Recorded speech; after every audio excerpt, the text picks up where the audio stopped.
My name is Debbie, and I am a doctor and a wedding and event planner and coordinator.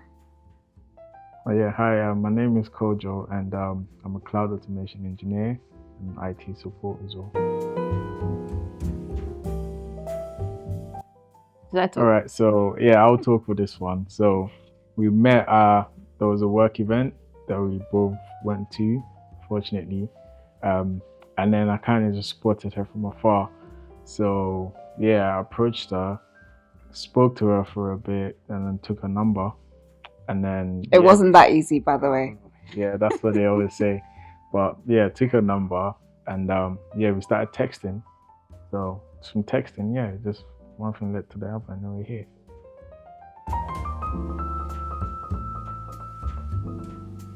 Okay, yeah. So when I love decency, right? So when I saw her, I think the first thing that spoke to me was how she was dressed, and I feel like it was just very decent. It stood out. Yeah, like you like to say, and also the looks as well. I can't forget to say that. It's another factor. I was thinking to myself, wow, like she looks really good, and the beauty struck me. And I was like, you know what? That's an interesting character. Might as well just approach and then speak to her, find out more about herself.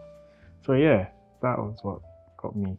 Okay, so my first impression of him was that I don't know, he just looked very smart and he just looked good. You know when someone looks good? No, he wasn't wearing a suit. He was just wearing like a shirt and trousers where he looked very smart. And the beard. Yeah, I was going to mention the beard. So I love I love beard. His beard was a lot longer than, well, not a lot, but a bit longer than this. And it was very like, you could tell that he just had a trim. So I was like, okay, so kind of my type kind of thing. And then he approached me and then, yeah, that was it. Well, that's an interesting one. To be honest, I can't say love at first sight because it's a thing where it can be deceiving, right? It can get you to avoid a lot of stuff. So I feel like it's just the interest, right? The interest to get to know more was what it was rather than just love. It's the beauty, right, that got me to wanting to explore to see if that would turn into love. Because I didn't want to just get myself to say love at first sight and then just end up just being with the wrong person, if I'm being totally honest. So that was what it was. Yeah, I agree. I mean, with love at first sight, it's very risky to think like that. You have to get to know someone first before you fall in love with them. But having said that, I think we both like mutually were quite interested with each other. So we both kind of just wanted to see where it could go. Yeah, it was all about just being open-minded, right? Because even though the person might meet your standards or your type, right? You still need to understand that there might be certain things that you don't agree with, or it could be religion, whatever, right? So with me, and I think the same thing with her as well, going into this, it was more about having the open-mindedness to be like, it might work out, but at the same time, might not. So that was the main thing, to be honest. That was, if I'm being honest, probably before he even asked me to be his girlfriend. Yeah, so I just kind of knew we clicked so well, and like, we just knew. So we met in July, and then the 6th of September, we met in July, and the 6th of September, that same year, he asked me to be his girlfriend. Yeah, so just a few months. You said like a month. It was 5 weeks, I counted. And yes, I said yes. I think what tipped this guy, I know this is, so basically we went out, and then he basically bought me 2 meals because he didn't know which one I would want. So for me, that was like our first date or before our first, I can't remember. But yeah, he bought me 2 separate meals because he wasn't sure which one I would like. And I was like, oh wow, like he actually cares. So for me, that was like, okay, yeah, I really want to date this guy. It's all about the mind games, right? You need to. I think it was meant to be a surprise or something. Yeah, I don't know. But also, it was more of so I went to get the food, and how do I say this? I got there, right, and I was thinking, you know what? I don't know what this person wants, right? I don't know what Debbie wants, and also I didn't want. I wanted to get it for her without having to come back and all call and ask for that kind of stuff. So I was like, you know what? It doesn't cost that much. It's not like we're going to Hakkasan or something, right? So let me get both of them, and then whichever one she likes, it's fine with me. Right? She can just have both anyway. She can just have the one she likes the most first. So I just thought, I'll just get it for her because she's that special. She deserves it. Yeah. So for me, that was like, okay, yeah, this guy's serious about me. Yeah. And then, yeah, after that, we went on our first date. And then we spent a lot of time together, like going out, doing different activities. And yeah, it was a 3 week gap in between our first date and you asking me to be your girlfriend. So during that time, we just kind of spoke. We spoke on the phone like all the time. We saw each other, went on dates. And then, yeah, I realized that I love spending time with him and I didn't want to stop. So, yeah. With me, there are a few factors actually, because the first one is because going college, I met a few people, right? And then the characters that I met in college, especially the women wise, it was a bit interesting. I remember thinking, because I was raised in Ghana, right? Born and raised in Ghana. So I was thinking, lifestyle here is different to what I know. You know, women, the way they dress, the way they talk. But then when I met her, it kind of reminded me of what I'm used to back in Ghana, right? So I was like, she is different. She is exactly what I would want the mother of my kids to be. And I know this is exactly who my mom would be happy that I'm with as well. So that was the first thing. And then the second thing for me is because when we got together, I was going to uni at that point. So it was also a thing where I was like, the way she was invested in it, right? So it was like, you know what, she's serious, and I'm serious. I'm not looking for. I don't have the time and the energy for the whole dating to move on to the next person. So when I realized she was serious, I was serious as well, and then the connection was already there. I knew there's no point wasting time. Just go and then start just go with the process, and then So that was what it was. It was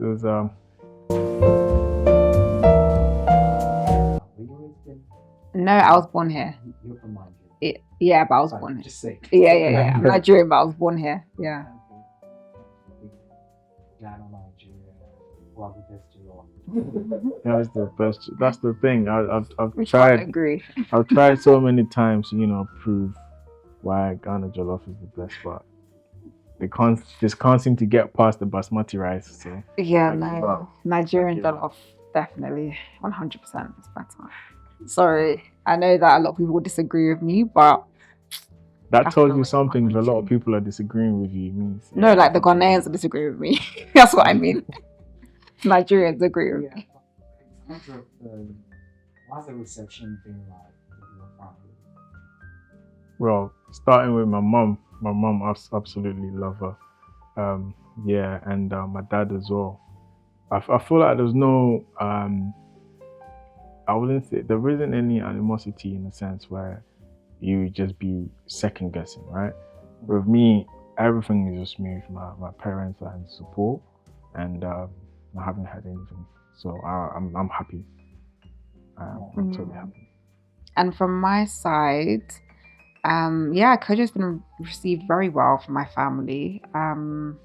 Just because he's Ghanaian doesn't mean that he's not a human being or something. Like, he's still a person. He still treats me well, which is the most important thing. He loves God. That's all they really care about. So it's been fine. So I'll talk about my perspective.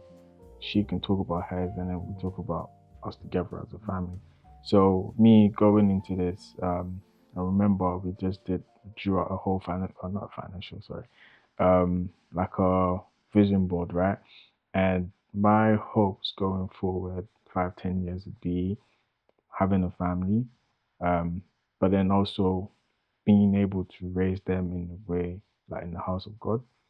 And being a parent, right? Because we've got parents, it's easier to be like, oh, my parents. But then us going forward, me, I want to be the type of dad that knows the fine line of parenting, and then also with how crazy this world is, being able to actually get my children in the sense where they're respectful, they understand the culture, and then also with my fiance here is just having that how do you call it, that friendship going forward, having that sort of connection, that love that we've had since 5 years till now, me making the active effort to just build up on it, keep it going, keep the fire burning so it never dies.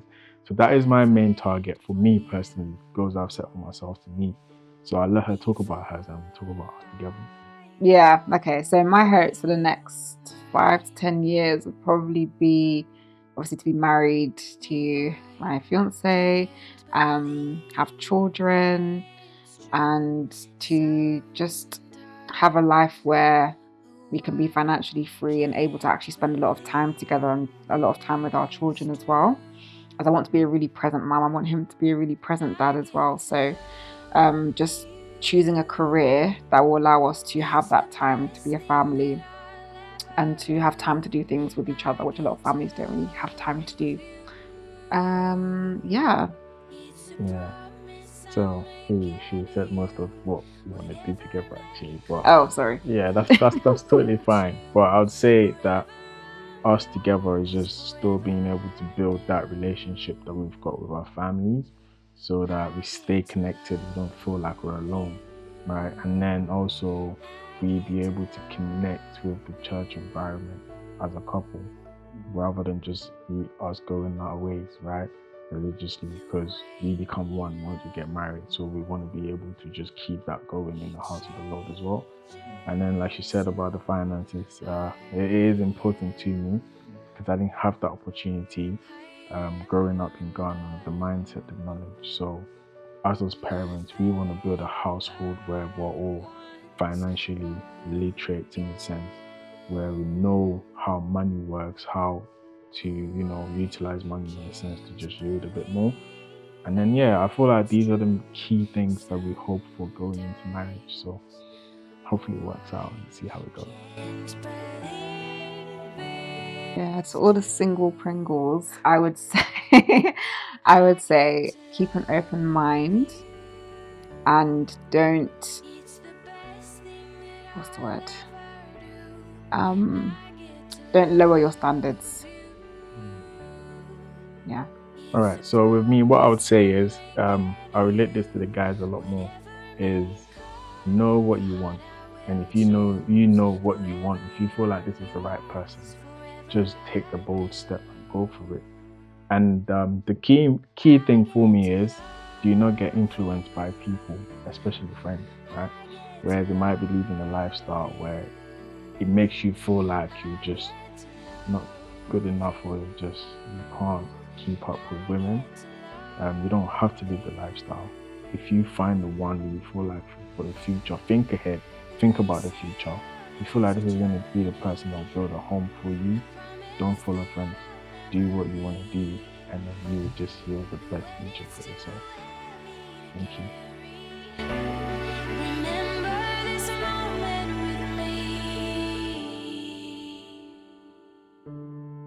I get to love